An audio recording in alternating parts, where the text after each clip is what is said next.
No,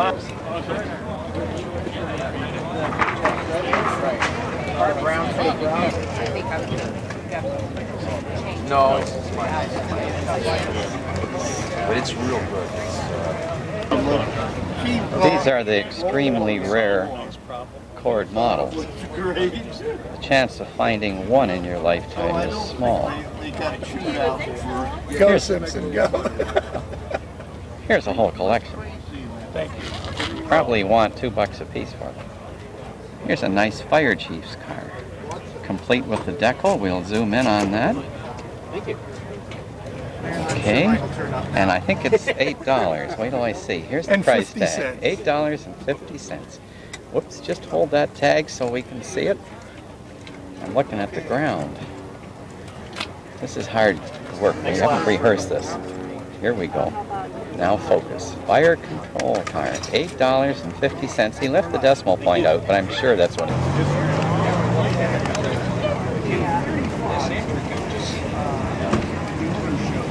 Just like new. Look at this. Bruce. And for all the hippies in the place, how about a pair of cord hubcap earrings? The rivet, it's electrically insulated. Now they use insulation on some of these, which is not really needed. They did it in order to space the rivets out. Now these three are all hooked together? Yeah, right, because this is your red wire, that's your main hot for your linear portion of the switch. Okay. Yeah, that's your main hot. So those are all jumped together to make the of course, the slip ring is what conducts the contact, both between the ones that are on opposite faces and at the bottom. But you got to watch these two in particular here. That they don't, yeah, the end two here, that this thing is not folded over enough to make contact through, or you get really strange things happen. Here's the Factory now. Get that on tape. This is the man here, Ric Simpson here. He's gotten farther with junkier cords than anybody else. He's driven cords thousands of miles Hundreds in junk of conditions. Yeah. How about And he that? learned it the hard way, fixing them by the side of the road when they broke. Well, it's not a cord. But you see all kinds of things in the flea market.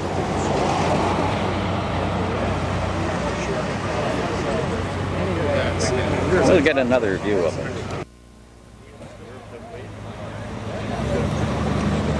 Just the thing you need to go to work in.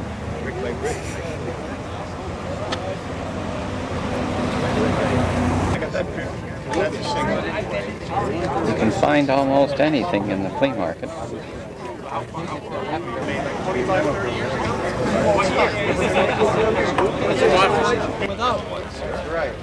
Okay, good seeing you. I'm from Auburn's West. If you want to buy Auburn parts, come around and see these. Never trust a man in a top hat. Well, that's why I wear it. That's my signature. Two of the originals from the club, Ethelred P. Horn and Dr. Stan Merman.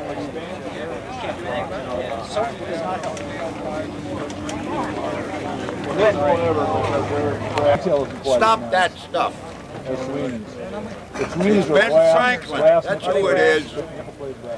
Mr. Horn, how are you?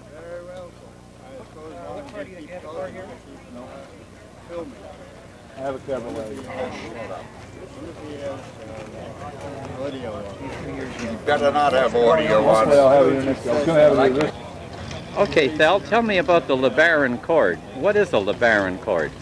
Well, to me, the one I had, because it was on totally cord mechanical, but a body by LeBaron, meaning a body of Duesenberg quality, it meant to me that if I restored this, I'd have everything Auburn cord Duesenberg rolled into one, because I would have a Duesenberg body quality and the cord that I understood and could work with. Thank you, thank you. Pete Kelly selling Gwen Frey, probably L29 parts.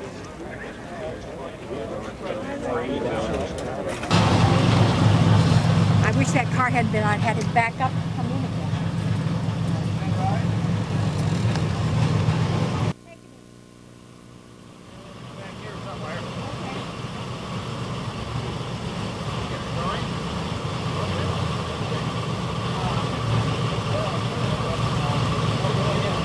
how happy a cord owner looks.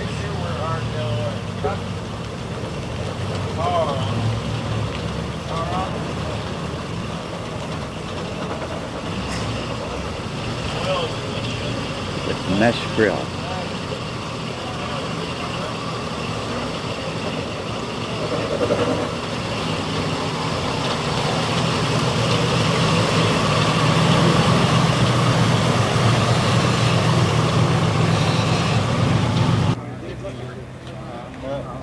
The unusual rear-mounted spare as used on top.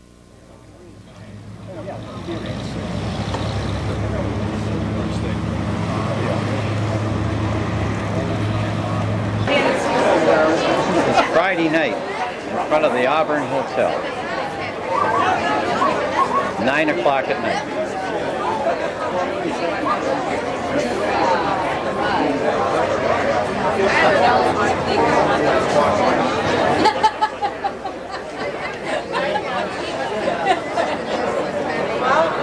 Just a few cars illegally parked.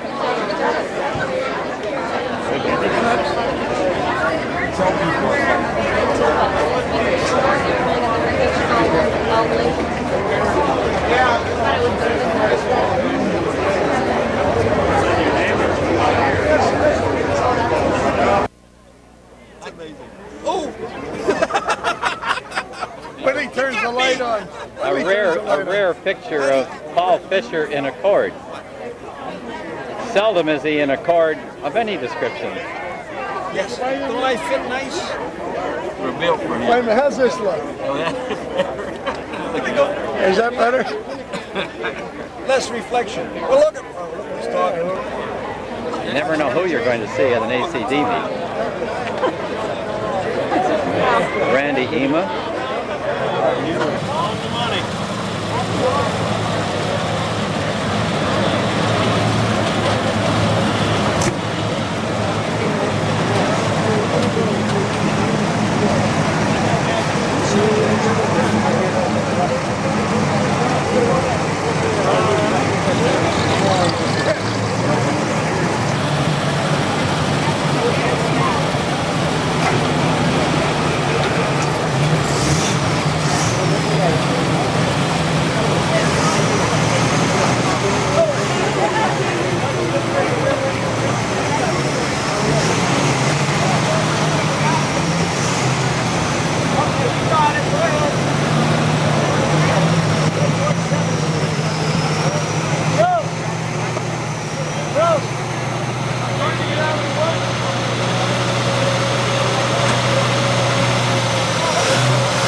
Shipped in, and one from Italy was shipped over here, and he had this tall, bearded Australian riding with him, and the left front spindle broke on it. Because those early olds, the spindles are really, you better not run very far with the thing.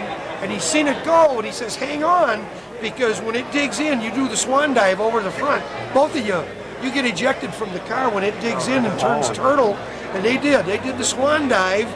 And then the little olds, out of control, you know, down like this, it collided with a modern car coming the other way. Oh, I heard something about that. Yeah, it took the headlight out of the modern car, but it shattered the little rolled front on the thing. It was all sticks laying in the street. They came and they sweeped it all up, and they did it, and they put it in the tool room in Olds. They had it fixed and back in like 2 hours. They said they had 40 guys there that wanted to work on it. They took it and they machined a new spindle and welded it in, and the woodworkers got there and they glued and tacked all the sticks back together. You know, yeah, they put it back on. And of course, it had road rash. Oh, and the driver, Tony Walker, he had to get his leg road rash like you get in a motorcycle accident. Yeah. You know, he didn't have to go to the hospital or anything. You know, they put some stuff on it. And the Australian, his friend, he got a big, ugly, on the inside of the leg. I don't understand that. It was on the inside of each of their legs. He got a pretty healthy bruise. Must have caught the edge of that curled dash. Yeah. Yeah. Yeah. So that was good public relations for Olds.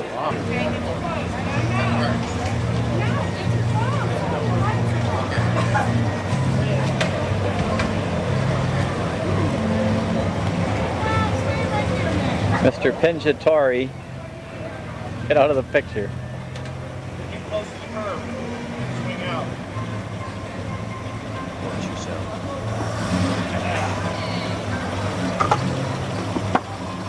And here we have a Canadian Auburn going out. With a handsome driver.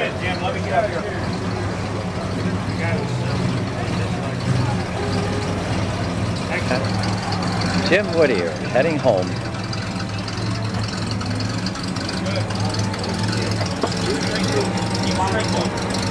Here's another car coming.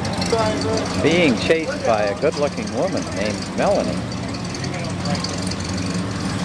Want to guide this one through here?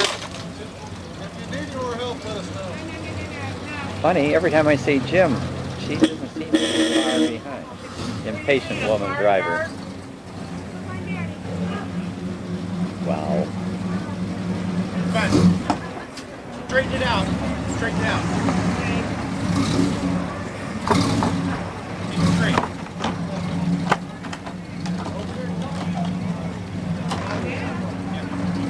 Where's Al? He's looking for Frank. Al's gonna go.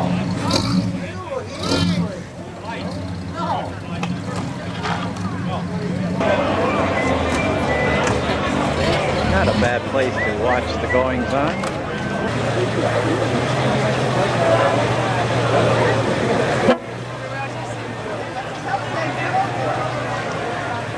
Everett Kuhn in his 8,000-mile Ford, original condition.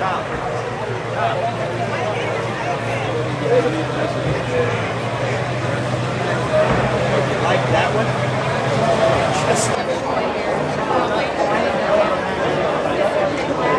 So what would you like to know? I'd like you to tell me how you got started in this crazy hobby. I got started in this crazy hobby when I was approximately 10 years old. It would have been about 1940.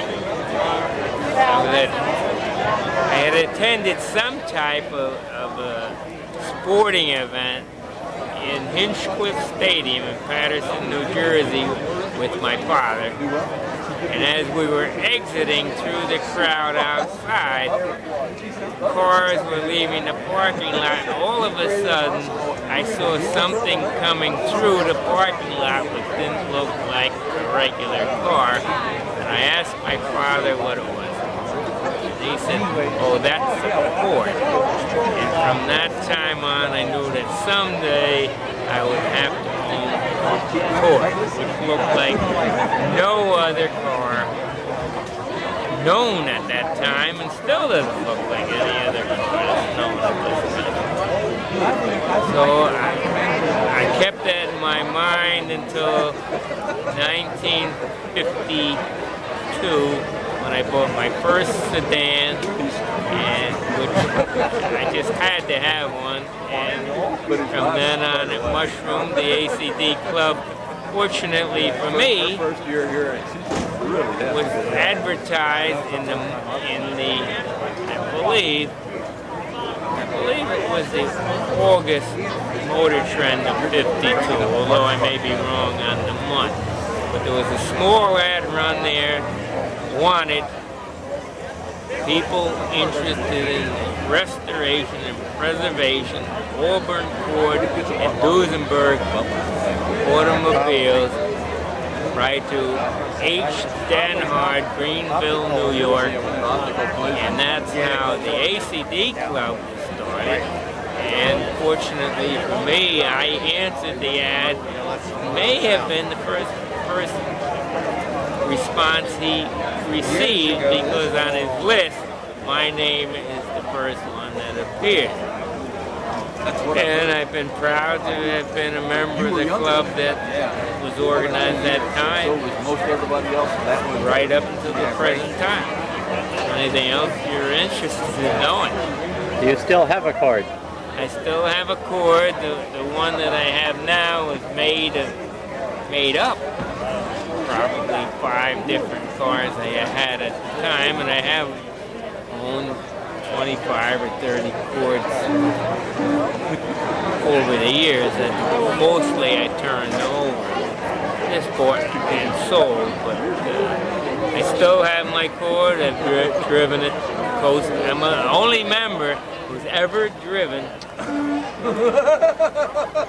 edit that, who's ever driven coast to coast to go to the cord meet. We've had people come from California to the Auburn meet and back, but I'm the only one who has gone coast to coast for a meet, and especially both ways. What else would you like to know? Well, I guess that'll be enough for now. Thank you very much. This is the Concorde replica L29.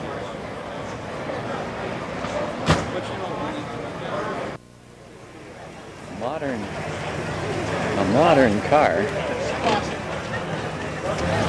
with L29 line and a few additional things.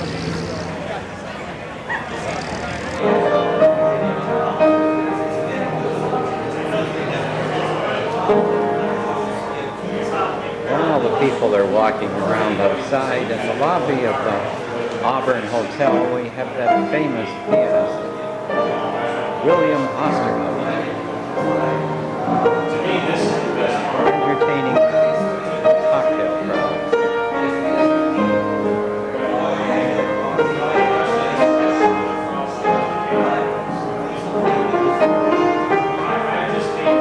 In the background is the '96 video. If you're enjoying this one, you'll enjoy the one we had last time.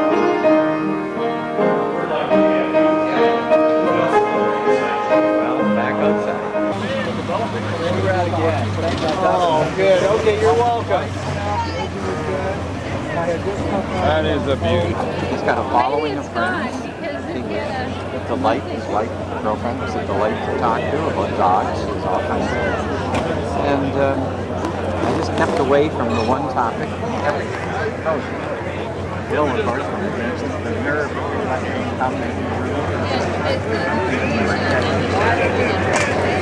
the number of people around here with no buildings is very small. Big ride.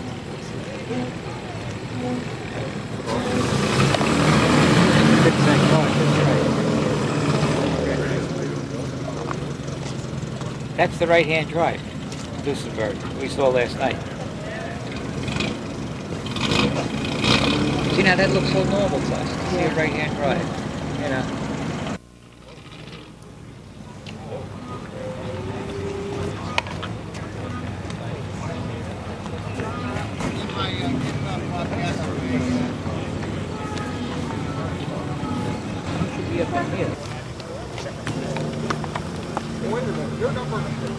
Just start. Yeah. Now it will be a number 4 then. I'm sorry. That's all right. We need practice. Yeah.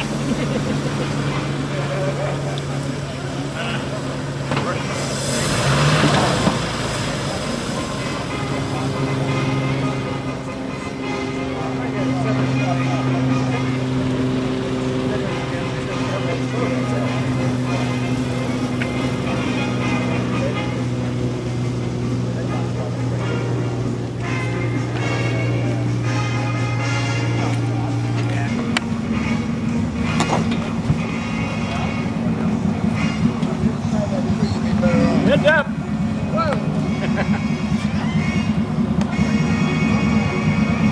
Bring it around and then back in right in here.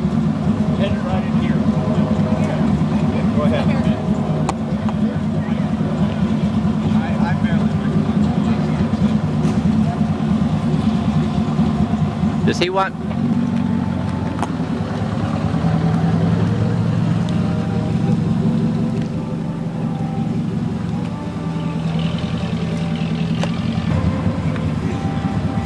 No, I don't want that box.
Where am I going? Right in here.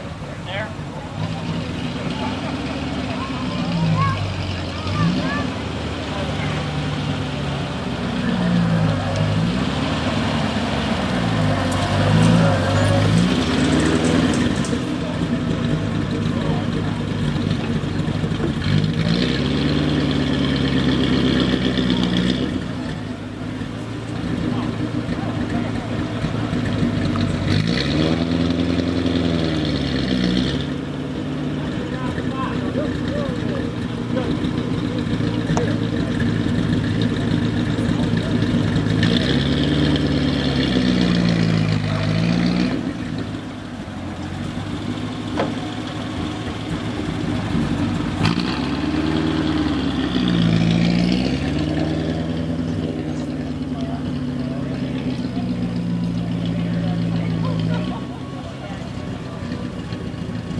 Now he's doing his pants. Now we're doing the lint off the carpets. That's let's zoom in on that.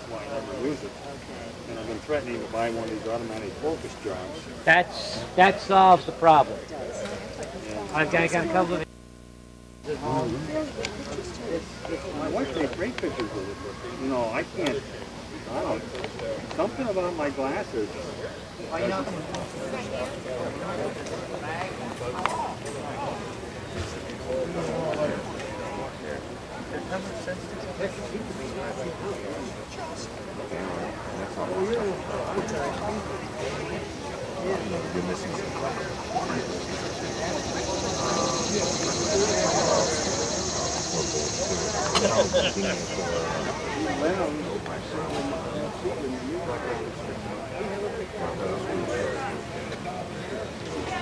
George Arkellian's car. Notice that it's not black, it's deep maroon.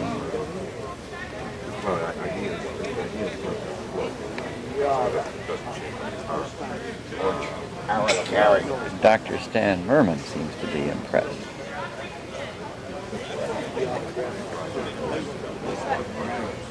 Also known as the Tooth Fairy. That's an original coil.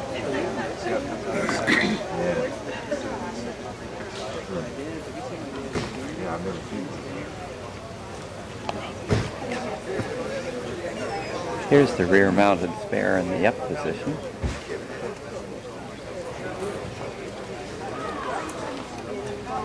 Bob Gein looking on and the proud owner, just about showing how it goes out of the plate. That's the way you do it.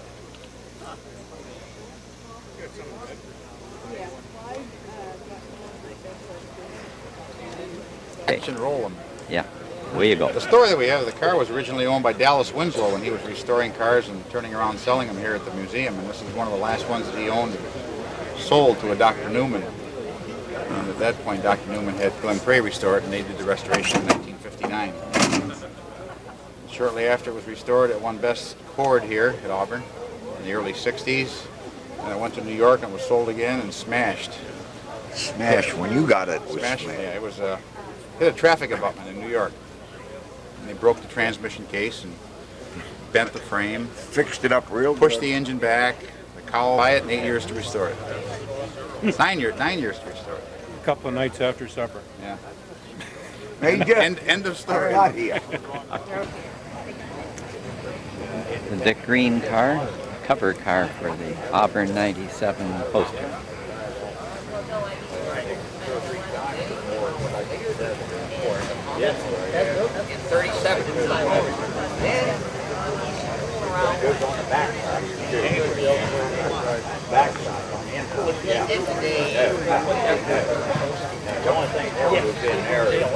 The Woodlights, very popular in their day.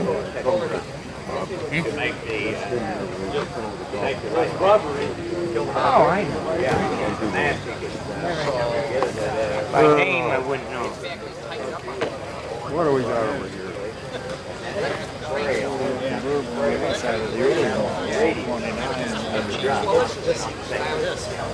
Work. I can't, but I'm talking about after you already got the line ripped off. I gotta go. Pleasure. Hey, Bob, you going to Springfield next?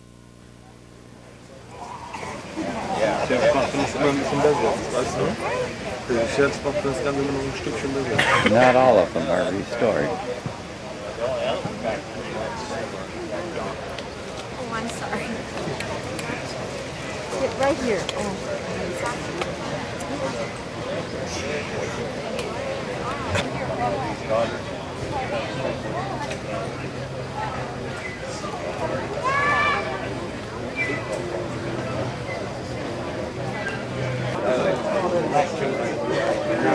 Murray Hall's L29. Yeah, you know, I really don't understand it, but what I understand is Here's the proud owner coming around. there's some of them I can get it on. Oh yeah, they're right. They're right. You can see it.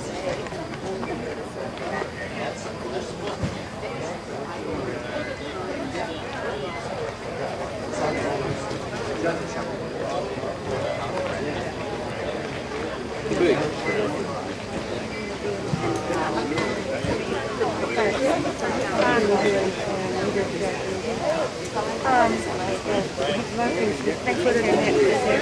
Do you think you can live without that?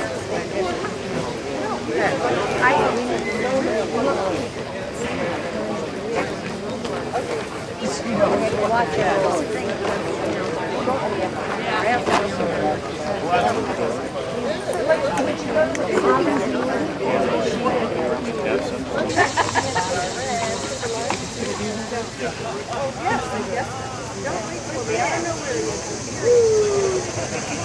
I think I'll be returning to see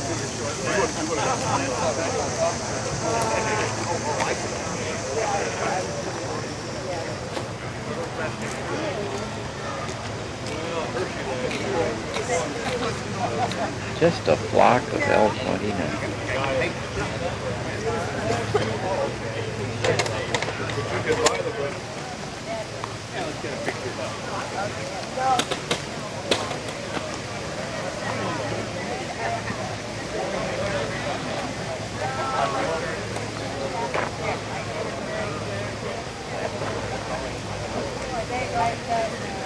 No windshield in this car. If you ever get to Hollywood, will you promise to give me your autograph? A small windshield.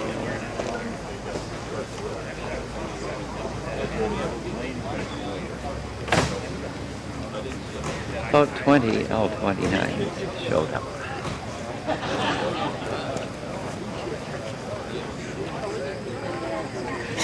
A couple of 810 cords.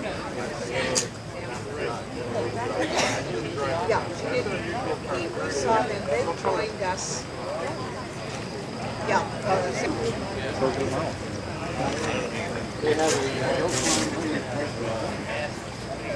This car has got about 8,000 miles on it, and Mr. Kuhn is the proud owner.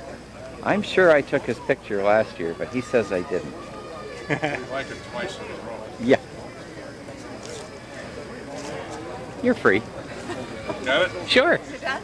Yeah. Thanks. Now I'll turn. Red ones are nice too.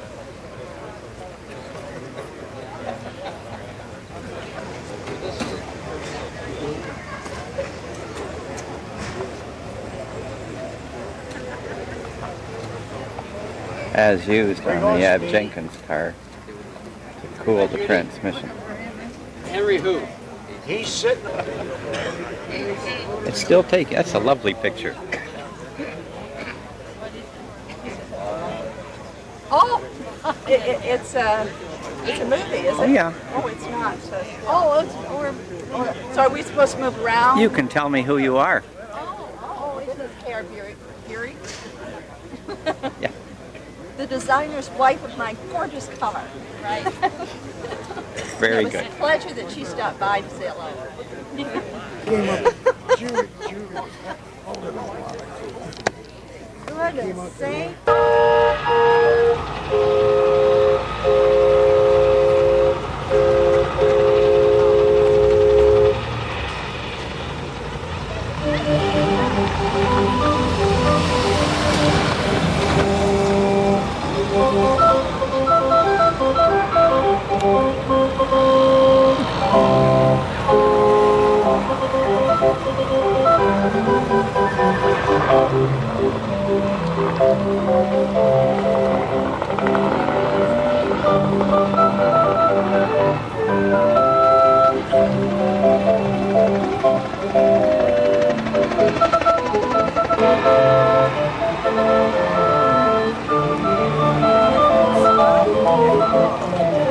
How you doing, Mr. Rick? Pretty good. Is it a good spot? I gotta make it a couple of chairs. Okay.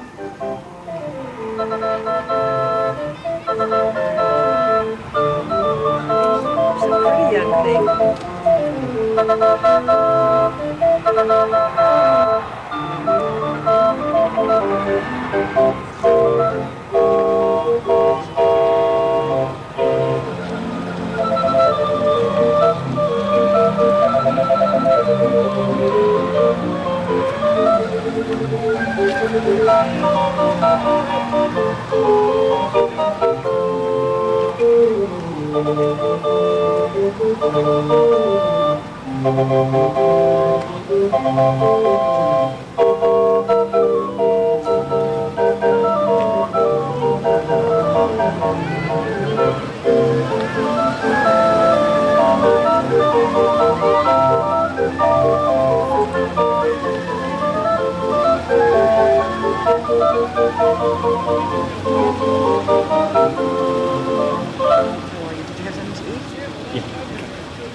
We went to a little place and had our pork chop. Very good. You better watch it. But what you're White's all right, huh? Yeah. That's very nice. That's nice. His daughter? That's nice. That's some You're on tape. Who is? He is. Why? Walking? Microphone. Picking it up. Oh.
back down that way. Wait. No, it's way it's always started.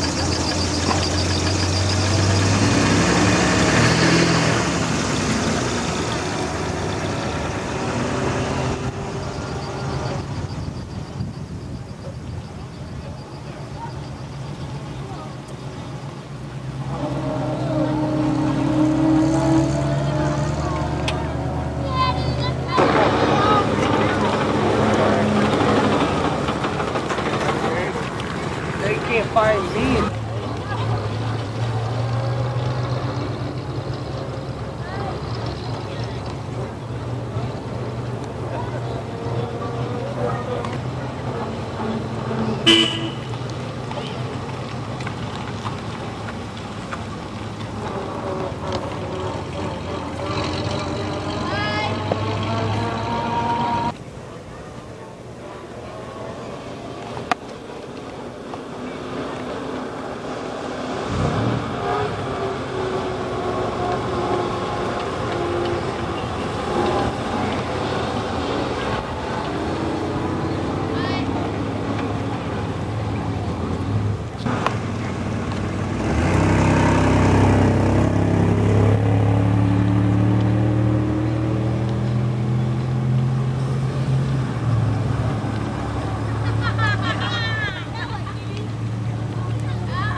Well, yeah, but that's how it's going.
How many cars they got here?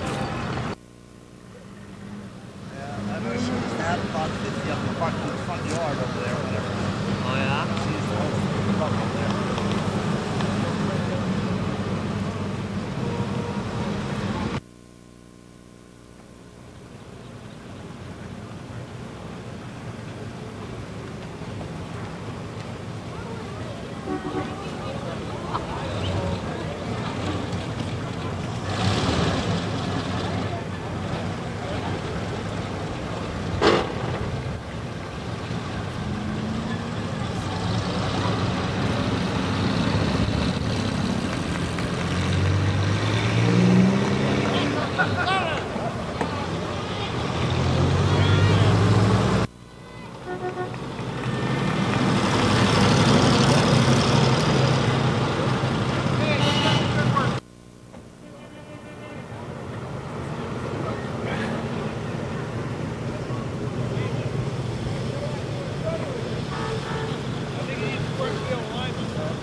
cigarette.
I always wanted to be a movie star.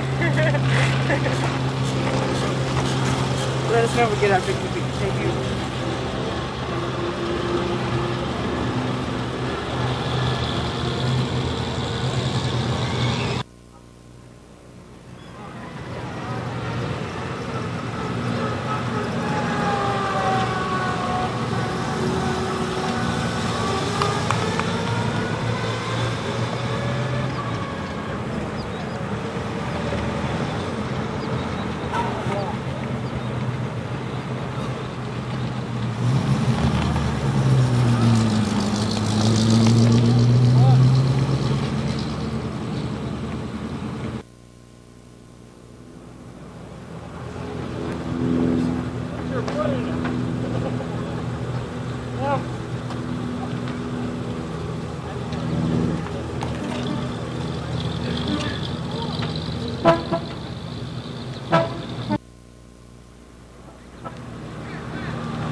Hi, I'm Dick Green, and this is going to be a little commentary on the L29 Court.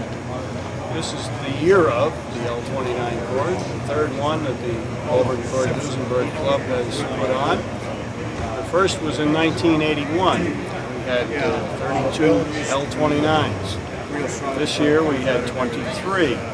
Most of them are newly restored or unrestored. I was privileged to own the poster card.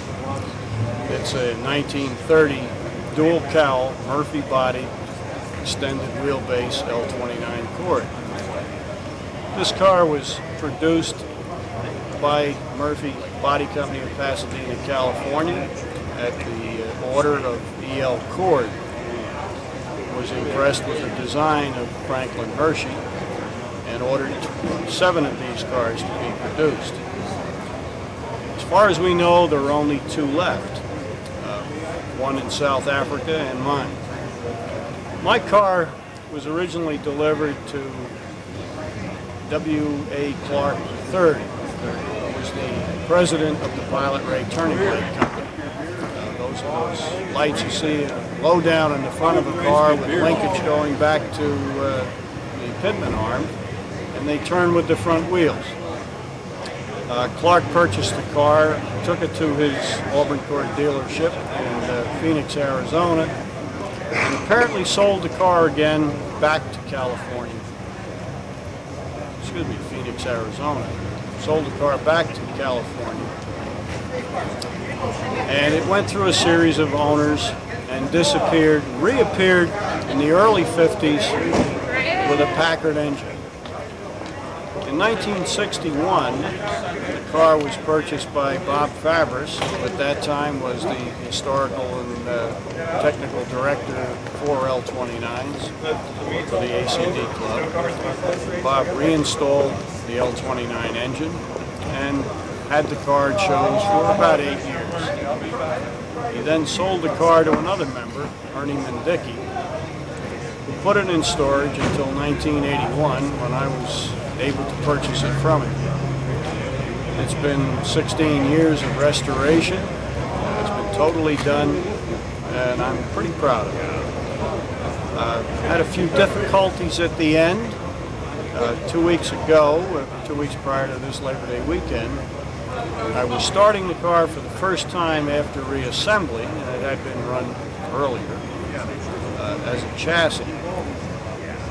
Difficulty in starting resulted in the carburetor loading up, and I think the float was stuck, and it belched about a half a cup of gasoline back onto the firewall, and then a ball of flame erupted from under the hood. It was a thrilling moment. It took 2 weeks to clean up the CO2, 10 pounds of it that were used to put out the fire, repaint the hood, the firewall. Now I know why they call it a firewall. The splash pan, oil filter, and a few other things under there. Replace the carburetor with one that wasn't all scorched, and get the car here to Auburn. I was told jokingly, but I think they meant it, you don't bring the car, don't come.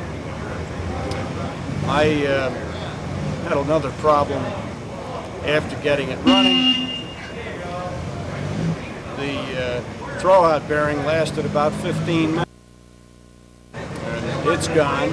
It's rumbling terribly. So I didn't drive the car through the parade, but took it everywhere else. The car is bright red with a straw colored upper section. Colors were selected by Franklin Hershey, who designed the car. These were his least favorite colors. He suggested a 3-tone gray with an apple green stripe. I thought that sounded like last week's vegetables. This was the boldest of the combinations of the 7 cars that were produced. Incidentally, this car originally was chocolate and tan. Again, not very exciting. I've been very pleased this weekend to be in the newspaper twice with the car. Jay Leno was here unofficially this weekend just looking at cars. Was very taken with the automobile. We spent a lot of time with it. And by the way, the man is extremely knowledgeable on classic cars. Can't think of much else to tell you, except I think it's extremely accurate from an authenticity standpoint, and the condition is pretty darn good for a backyard restoration. I'm very grateful to the owner of the other car, Frank Hayward from South Africa, for all his help in sending me measurements and details. Of course, to Frank Hershey, who's now very ancient. But over the 15 or 16 years I've been working on the car, he's had a remarkable memory for detail in color and location of things and how they were done. Incidentally, Frank Hershey considers this his finest design. That's quite a compliment, since he's done many Duesenbergs, and the last Peerless that was produced, which is now in the Crawford Museum. Can't think of much else to tell you. Thank you. Thank you. They give them those little snapshots. Dude, first of all, even then, no board of directors is going to vote $1 million based on six snapshots. So my guess is that Cord probably had that, set up beforehand. But the question I always asked was, why did they have to photograph the model? The prototypes were sitting downstairs. The car was there. And the only thing I can think of is, since the board had said, don't do this back in the 70s, they couldn't tell the board they had the car. We have an awful lot of cord in there. If you look at that Duesenberg, you're going to see that Duesenberg is a lot of cord. Yep. Now, if you look at the dome light, dome light is the same dome light. It's almost the same dome light. So, Herb Newport, I think Gordon was looking over. It's a vendor. I think that her personally, or Gordon looked over Herb's shoulder, because there's a lot of similarities. Yeah, but the fact is, there's a number of things on there. With all due respect to Gordon,